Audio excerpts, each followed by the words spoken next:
don't forget that it was not only the Ghanaian people in terms of the general population that were misled.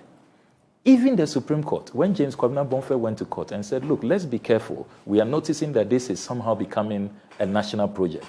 We are a secular state.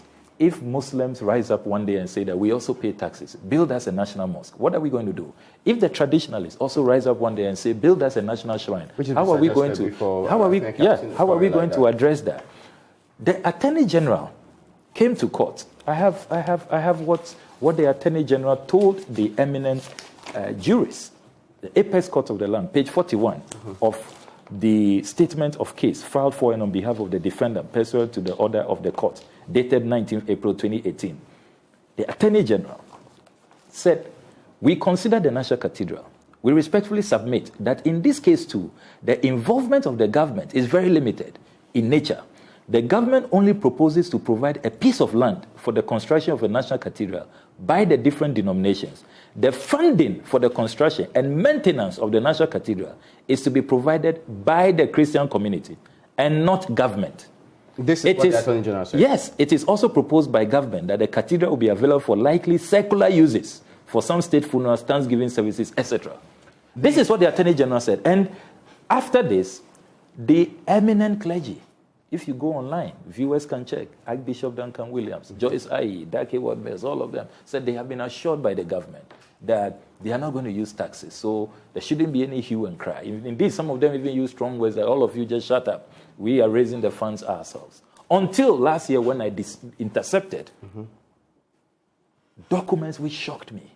Finance Minister, on the blind side of Parliament, withdrawing initially 142 million. 25 million for the contractors, Ribade JV, and another 32 million for David Ajayi.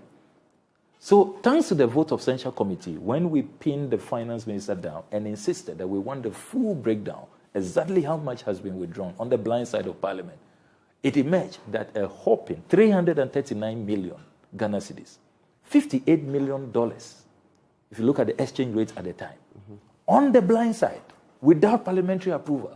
I mean, we are building the lost temple. And we know in the Bible, two important examples will suffice. When Jesus, the Christ, went to Jerusalem and saw that the lost temple was being used for bribery, corruption, has become a den of thieves, as he described it. Righteous anger is the only time Jesus, the Christ, picked up the whip and whipped people. How he was upset, livid.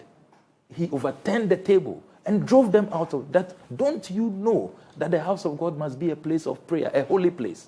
Then in the Old Testament, we are also told in 1 Chronicles, when David decided to build a temple, God stopped him that, hey, you are not fit.